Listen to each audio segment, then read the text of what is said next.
কঙ্কন, এই বাচ্চা তুই আমার স্বামীকে মারলি কেন রে? আমি তোমাকে ছাড়া বাঁচবো না।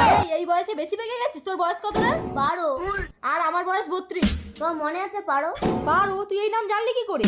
এই নাম ধরে তো আমাকে একজনই ডাকতো, প্রান্তি। প্রান্তি, আমার মা আসছে। কি রে বান্ধবী মিতা, তুই তো বিয়ে করিসনি, তোর ছেলে হলো কিভাবে? তাহলে শোন পারমিতা, আজ থেকে 13 বছর আগের কথা। বল না মিতা, আমি একটু মোটা হবো কি করে? বিয়ের জল গায়ে পড়লে ঠিক মোটা হয়ে যাবি পারমিতা। তাহলে আমি বিয়ে করব। চলো আমিও বিয়ের জন্য রেডি পারমিতা। কঙ্কন, এতকাল আমার সাথে সবকিছু করে তুমি এখন বলছো পারমিতাকে বিয়ে করবে? এই মন যখন যা চায় তাই পূরণ করতে হয় মিতা। চলো পারমিতা। না, আমি তোমাকে বিয়ে করব না। আমি প্রান্তিককে ভালোবাসি। প্রান্তিক!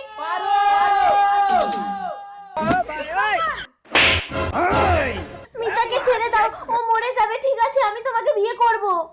তুমি বিয়ে করবে? চলো আমরা মন্দিরে গিয়ে বিয়ে করবো।